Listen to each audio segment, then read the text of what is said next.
ஒவ்வொரு மதங்களும் ஒவ்வொரு விதமான பிரார்த்தனைகளையும் வாழ்வியல் முறைகளையும் மனித குலத்திற்கு போதனைகளாக சொல்லி உள்ளது. இருப்பினும் இந்த பிரபஞ்சத்தில் அண்ட நிழலுமில்லை, ஆதரிப்பார் யாருமில்லை என்ற நிலையில் ஏக்கப்பட்டு கொண்டிருக்கும் மனித உள்ளங்களை ஊக்கப்படுத்தி உண்மையான வாழ்வியலில் அவமானப்பட்ட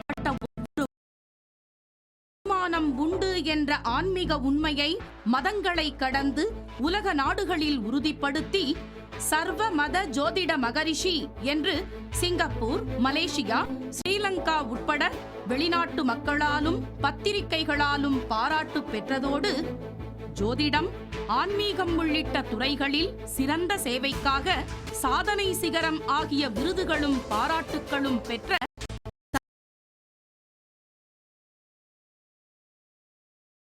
அவர்கள் கேள்விக்குறியோடு உள்ள உங்கள் வாழ்க்கை ஆச்சரியக்குறியாக மாற வேண்டும் என்ற ஆன்மீக பிரார்த்தனையோடு ராஜயோகம்.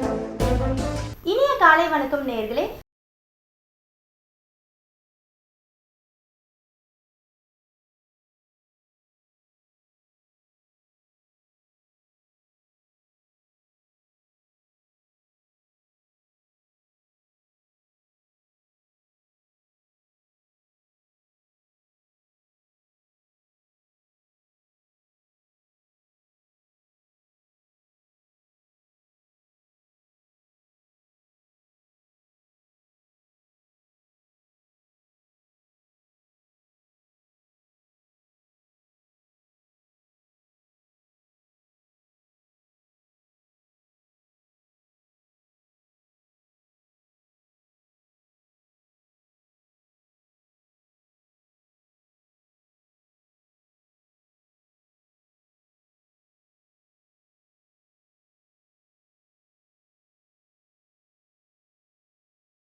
பொதுவாக ஜாதகத்தை பார்த்து பலன்கள் தெரிஞ்சுக்கிறது அப்படிங்கிறத விட மேலோட்டமான பொதுவான ராசி பலன்கள் தெரிஞ்சுக்கிறதுல மற்ற எல்லா ராசிக்காரர்களுக்குமே ஆர்வம் அதிகமாக இருக்கிறதுனால இப்போது மேஷம் முதல் மீனம் வரையிலான ஒவ்வொரு ராசிக்கும் உண்டான அந்த பொதுவான பலன் நல்லா தெரிஞ்சுக்குங்க. ஜாதகம் அப்படிங்கிறது உங்களுக்கு மட்டும் இருக்கக்கூடிய ஒரு விஷயம். உங்களுடைய ஜாதகம் இந்த உலகத்தில் வேறு யாருக்குமே இருக்காது. அதாவது ஒருவருடைய ஜாதகம் மற்றொருவருக்கு வரவே வராது. உதாரணமாக இப்போ மேச ராசியை பற்றி பேச ஆரம்பிக்கிறோம் அப்படின்னா, இந்த மேச ராசியில் தற்சமயம் பல லட்சம் பேர் இருந்துக்கிட்டு இருப்பாங்க. கடந்த காலங்களில் பல லட்சம் பேர் வாழ்ந்து முடிஞ்சிருப்பாங்க. அடுத்து வரக்கூடிய காலங்களில் பல கோடி பேர் இதே மேச ராசியில் ஜனனமாக இருக்கிறாங்க அப்படிங்கிற விஷயம்தான் உண்மையான விஷயமா இருக்கும். அதே மாதிரி நட்சத்திரம் அப்படின்னு பார்த்தீங்கன்னா ஒரே நட்சத்திரத்தில் வந்து பல பேர் இருந்துக்கிட்டு தான் இருந்துகிட்டு இருப்பாங்க. ஆனால் ஜாதகம் அப்படிங்கிறது ஒரு ஜாதகம் மற்ற ஒருவருக்கு கூட வராது அப்படிங்கிற ஒரு ஆழமான உண்மையை இந்த நிகழ்ச்சி மூலமாக உங்கள் மனசில் பதிய வைக்க கடமைப்பட்டிருக்கிறோம். அடுத்து இந்த ராசி பலன்கள் அப்படிங்கிறது வந்து 12 ராசிகளுக்கு உண்டான பலன்களை பார்க்கறதுக்கு முன்னாடி இந்த மேச ராசியில் வந்து பார்த்தீங்க அப்படின்னா 3 நட்சத்திரங்கள் வந்து அடங்கி இருக்குது. மேச ராசியில் வந்து அசுபதி, பரணி, கிருத்திகை முதல் பாதம். அதாவது ஒரு நட்சத்திரம் எடுத்துக்கிட்டிங்க அப்படின்னா ஒரு நட்சத்திரத்திற்கு 4 பாதங்கள் இருந்துக்கிட்டு இருக்குது. அப்போது 3 நட்சத்திரம் வருது இல்லைங்களா? அதாவது வந்து 4 பாதம், பரணி நட்சத்திரத்தில் வந்து 4 பாதம், அப்போ 8 பாதம் ஆயிரும். மேசராசியில் வந்துடுது. அப்போ அசுபதி, பரணி, கிருத்திகை முதல் பாதம் இந்த 3 நட்சத்திரங்கள் வந்து மேஷராசியில் அடங்கிடுது. அதற்கடுத்து கிருத்திகை 2ஆம் பாதத்துக்கு மேலே வரக்கூடிய பாதங்கள் வந்து ரிஷபராசிக்கு போயிடுது. அப்போ இந்த ராசி பலனை நம்ம எப்படி தெரிஞ்சுக்கிறோம் அப்படின்னா இந்த மேஷராசி அப்படிங்கிற பலனை வந்து எந்த மாதிரி எடுத்துக்கிறோம் அப்படின்னா அசுபதி, பரணி, கிருத்திகை முதல் பாதத்தில் உள்ளவங்களுக்கெல்லாம் மேசராசியாக வர்றதுனால அந்த மாதிரி மேசராசியை சார்ந்தவர்களுக்கு எந்த மாதிரியான பொதுவான பலன்கள் இருக்கும் அப்படிங்கிற விஷயத்தை இந்த நிகழ்ச்சியில் பார்க்குறோம். அப்போது இந்த மேசராசியை சேர்ந்தவர்களுக்கு வந்து எந்த மாதிரியான பலன் அப்படின்னா பொதுவாக இந்த வாழ்க்கையில் வந்து மேன்மையான எண்ணங்களையும் மேன்மையான வாழ்வுகளையும் மேன்மையான சிந்தனைகளையும் அதிகாரமான முறையில் வெளிப்படுத்தக்கூடிய பக்குவம் பெற்ற மேசராசி நேயர்களுக்கு, மேசராசி பாக்கியவான்களுக்கு வந்து பார்த்தீங்க அப்படின்னா அவங்களுடைய ராசி அதிபதியே செவ்வாய் பகவானாக இருந்துக்கிட்டு இருக்காருங்க. அப்போது இவங்களுடைய விஷயங்கள் வந்து எந்த ஒரு விஷயத்தையும் ஆழமாக கவனிக்கக்கூடிய ஒரு அற்புதமான குண அமைப்பு. இரண்டாவது நீண்டு மேச ராசியை சேர்ந்த பெரும்பாலானவர்கள் வந்து பார்த்தீங்கன்னா வளர்ந்து நெடுந்து இருக்கக்கூடிய ஒரு சூழ்நிலையை நம்ம காண முடியும். அதே மாதிரி மேச ராசியை சேர்ந்த நிறைய பேர் வந்து பார்த்தீங்கன்னா அதாவது தன்னுடைய வாதத்தை வந்து வெளிப்படுத்தக்கூடிய விதம் எந்த இடமாக இருந்தாலும் அடுத்தவர்களை பற்றி கவலைப்படாமல் மனசில் பட்டதை வெளிப்படையாக இந்த மேசராசியை சேர்ந்தவங்க.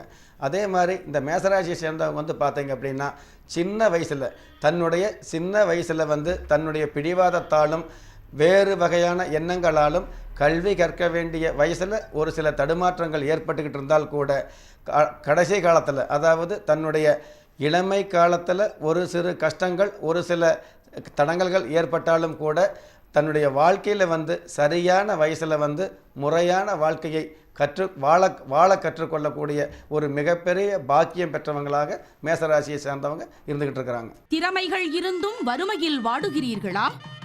விதியை நொந்து விரக்தியில் இருக்கிறீர்களா? முயற்சிகள் செய்தும் உரிய முன்னேற்றம் கிடைக்கவில்லையா? கன்னியரே, உங்களுக்கு களஸ்திரம் அமையவில்லையா? மங்கையர் சிலருக்கு மகப்பேறு கிடைக்கவில்லையா? மந்திரமும் எந்திரமும் மாற்றத்தை கொடுக்கவில்லையா? நவரத்தினமும் பெயர் மாற்றமும் திண்டாட்டங்களையே சந்தித்த உங்களுக்கு விருப்பங்கள் இருந்தும் சரியான விவரங்கள் கிடைக்கவில்லையா? விடியல் வந்துவிட்டது, வீண் கவலை வேண்டாம். நீங்கள் வழிபட்ட தெய்வம் ஒருபோதும் உங்களை கைவிடவில்லை. ஆம், உங்களுடைய குலதெய்வ அருளால் விரக்தியில் உள்ளவர்களுக்கும் விடியல் ஏற்படுத்திய சர்வமத ஜோதிட மகரிஷி ராஜயோகம் டாக்டர் கே ராம் அவர்கள் சாணத்திற்கும் மெய்ஞானத்திற்கும் உள்ள தாத்பரியங்களை விஞ்ஞானத்தோடு விளக்கப்படுத்தி உலக அரங்கில் ஜோதிடத்தை தெளிவுபடுத்தியவர். ஜோதிடம், ஆன்மீகம் உள்ளிட்ட துறைகளில் சிறந்த சேவைக்காக மகாத்மா காந்தி சாதனை சிகரம் ஆகிய விருதுகளும் பாராட்டுக்களும் பெற்றதோடு இறையருளும் நவக்கிரக நல்லோர்களின் வாழ்த்துக்களும் கிடைக்கப் பெற்ற சர்வமத ஜோதிட மகரிஷி ராஜயோகம் டாக்டர் கே ராம் PhD அவர்களை சந்திக்க நீங்கள் முன்பதிவு செய்ய வேண்டிய அலைபேசி எண்கள் 9940431377 மற்றும் 9677276129. தொலைபேசி எண் 0442484917. சிங்கப்பூர், மலேசியா, ஸ்ரீலங்கா மற்றும் வெளிநாடுகளில் உள்ளவர்கள் தொடர்பு கொள்ள +91 99529 9118. Email srjgem@gmail.com. Website www.srjgemsastronumero.com. மேஷ ராசியை பொறுத்த வரைக்கும் அவங்க வந்து எந்த தொழில் சார்ந்தவர்களாக இருப்பாங்க சார்?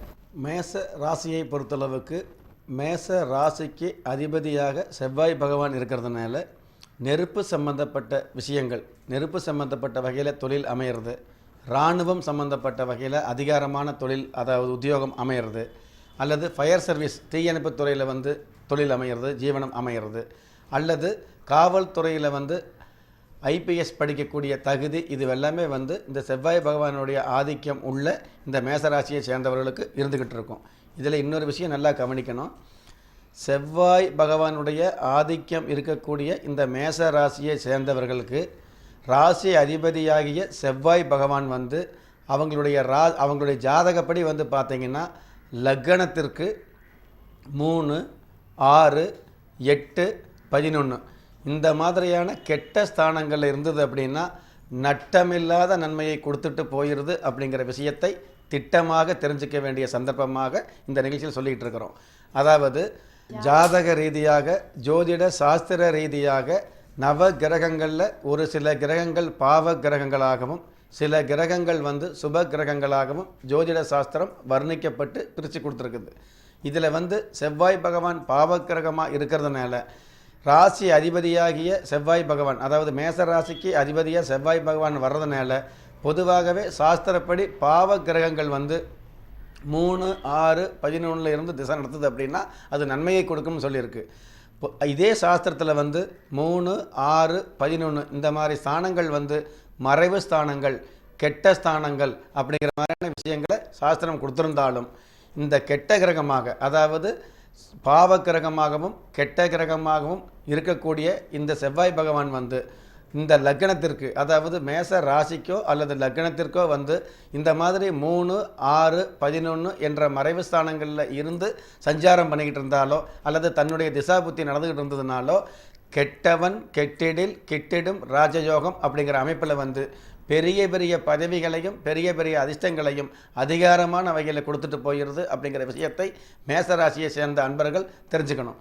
இன்றைக்கும் காவல்துறையிலேயோ இராணுவத்துறையிலேயோ கப்பல் துறையிலேயோ தீயணைப்புத் துறையிலேயோ இருக்கக்கூடிய நபர்களுடைய ஜாதகத்தை, அதாவது இந்த மாதிரியான துறைகளில் சாதித்து காட்டக்கூடிய சாதனை பண்ணியிருக்கக்கூடிய ஜாதகத்தை எடுத்து பார்த்தீங்க அப்படின்னா நிச்சயமாக அவருடைய லக்னாதிபதியாகவோ ராசியாதிபதியாகவோ செவ்வாய் பகவான் இருந்து அந்த ராசியாதிபதி செவ்வாய் பகவான், லக்னாதிபதி செவ்வாய் பகவான் வந்து நிச்சயமாக மேச ராசியிலேயோ அல்லது விருச்சிக ராசியிலேயோ, இன்னும் சொல்லப்போனால் இராணுவத்தில் வந்து மிகப்பெரிய உயரிய பதவியில் இருக்கக்கூடிய சாதனை பண்ணக்கூடிய தகுதி வாய்ந்தவர்களுக்கெல்லாம் வந்து பார்த்திங்கன்னா இதே ராசி அதிபதி செவ்வாய் பகவான் வந்து மகர ராசியில் இருந்துக்கிட்டு இருப்பாங்க. ஜோதிட சாஸ்திரத்தில் ஒரு பழமொழி இருந்துக்கிட்டு இருக்குதுங்க, மகர செவ்வாய்க்கு நிகர செவ்வாய் இல்லைன்னு சொல்லியிருக்கு. அப்போது தகரத்தை கூட தங்கமாக்கி தரணியில் புகழ் பெறக்கூடிய அமைப்பு, அதுவும் அதிகாரமான வகையில் புகழ் பெறக்கூடிய அமைப்பு யாருக்கு கிடைக்குதுன்னா இந்த மாதிரியான மேச ராசி மேச லக்கணத்தை சேர்ந்தவர்களுக்கு நிச்சயமாக கிடைக்குது அப்படிங்கிற விஷயத்தை நாம் எல்லோருமே புரிஞ்சுக்கணும். அதே மாதிரி மேச ராசி அல்லது மேச லக்கணத்தை சேர்ந்தவர்களுக்கு இதே செவ்வாய் பகவான் வந்து கடக ராசியில் இருந்தது அப்படின்னா எடுக்கிற காரியங்கள் எல்லா விஷயங்களிலுமே கவனம் அதிகமாக இருந்துக்கிட்டு இருக்கணும். சில பேர் நினைப்பாங்க இல்லையா, இப்போ நம்ம நிகழ்ச்சியில் சொல்லிக்கிட்டு இருக்கிறோம் மேச ராசிக்கு இந்தந்த மாதிரியான நன்மைகள், இவ்வளவு தூரம் பெருமைகள் கிடைக்கிது அப்படிங்கிற விஷயத்தை நம்ம சொல்லிகிட்டு இருக்கிறோம். பெருமைகள் உள்ள எல்லோருமே வந்து பொறுமையான விஷயங்களாக இதை எடுத்துக்குவாங்க.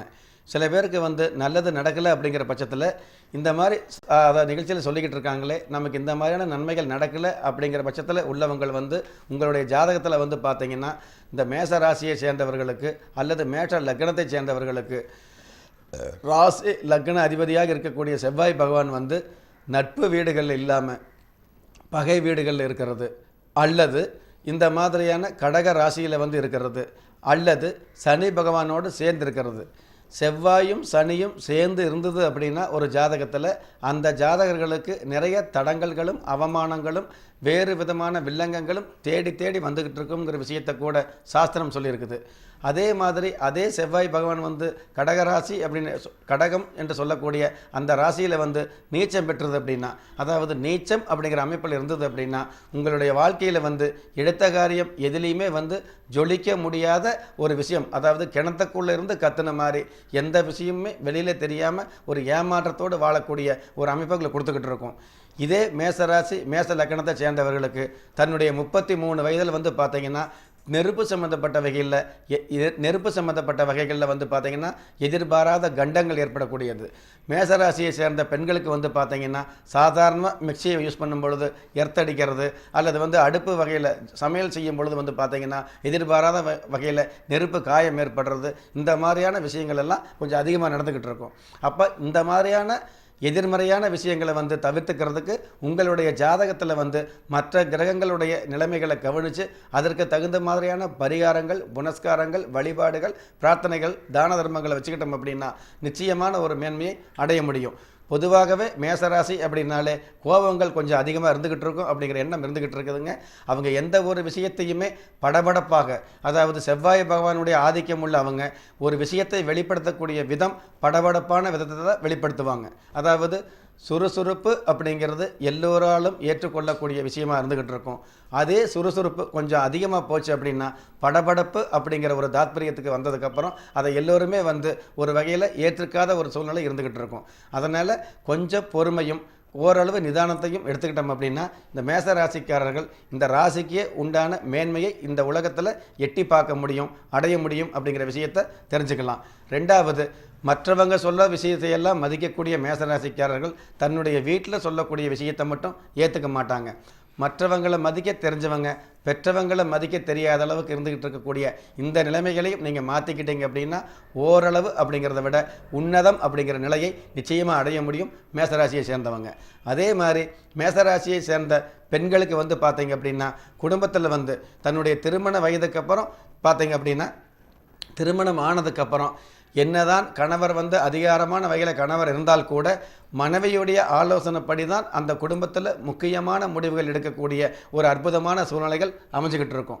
எதிர்கால தேவைக்கு ஆன யதார்த்தமான முடிவுகளை பதார்த்தமாக எடுக்கக்கூடிய ஒரு பக்குவம் இந்த மேசராசியை சேர்ந்த பெண்களுக்கு நிச்சயமாகவே இருந்துகிட்டு இருக்கும். நீங்கள் எந்த தேதியில் பிறந்தவராக இருந்தாலும், எந்த ராசியில் பிறந்தவராக இருந்தாலும், எந்த நட்சத்திரத்தில் பிறந்தவராக இருந்தாலும், எந்த லக்னத்தில் பிறந்தவராக இருந்தாலும், ஏன் எந்த மதத்தை சார்ந்தவராக இருந்தாலும் நல்ல நேரமும் நன்மையான காலமும் ஜாதகத்தில் இருப்பது சத்தியமான உண்மை.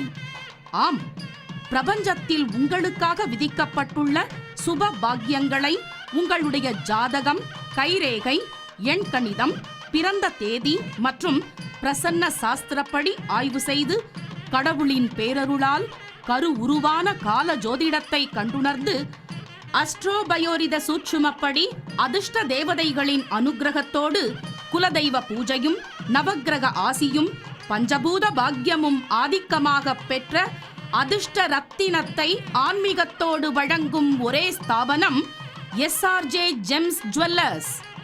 விஞ்ஞானத்திற்கும் மெய்ஞானத்திற்கும் விளக்கம் கொடுத்து ஜோதிடம், ஆன்மீகம் உள்ளிட்ட துறைகளில் சிறந்த சேவைக்காக மனிதருள் மாணிக்கம், மகாத்மா காந்தி, சாதனை சிகரம் ஆகிய விருதுகளும் பாராட்டுக்களும் பெற்ற சர்வமத ஜோதிட மகரிஷி ராஜயோகம் டாக்டர் கே ராம் அவர்களின் மேற்பார்வையில் இயங்குகிறது. திக்கற்ற யாவரும் ஒப்பற்ற பயன்பெற எஸ்ஆர்ஜே ஜெம்ஸ் ஜுவல்லர்ஸ், எண் 139, பன்னா plaza, Arcot road, Kodambakkam, Chennai 6,24,000.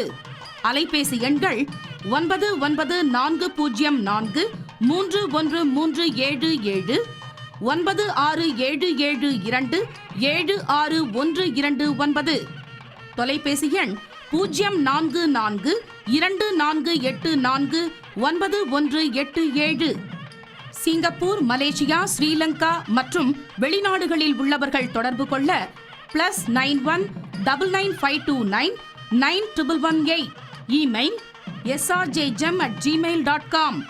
Website www.srjgemsastronumero.com.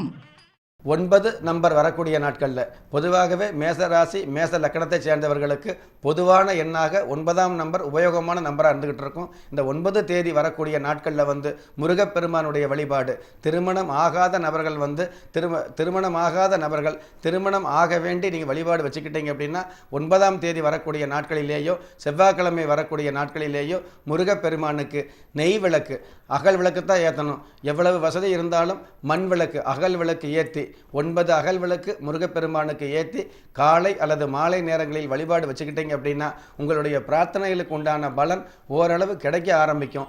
அப்படியே ஜாதகத்தில் நல்ல நேரம் இல்லாமல் இருந்தால் கூட இந்த நல்லது நடக்கிறதுக்கு உண்டான அறிகுறியாவது ஆரம்பித்து வைப்பாருங்க ஆறுமுக கடவுளாகிய அந்த முருகப்பெருமான்.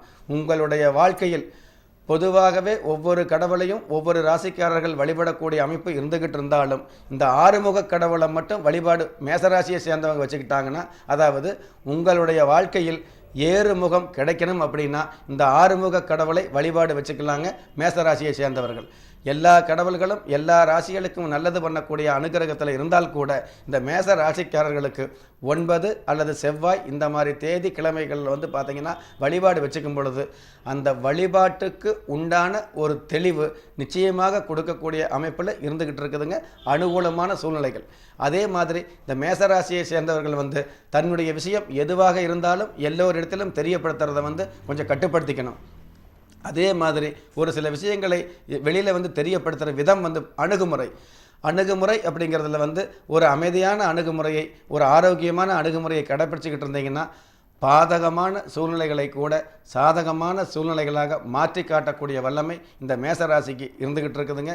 முருகப்பெருமானுடைய அனுகிரகம் மேசராசிக்கு எப்பவுமே அதிகமாக இருந்துகிட்டு இருக்குது. இது வந்து மேச ராசிக்கு மட்டுமல்ல, மேச லக்கணத்தை சேர்ந்தவர்களுக்கும் அந்த மாதிரி இருந்துகிட்டு இருக்குதுங்க.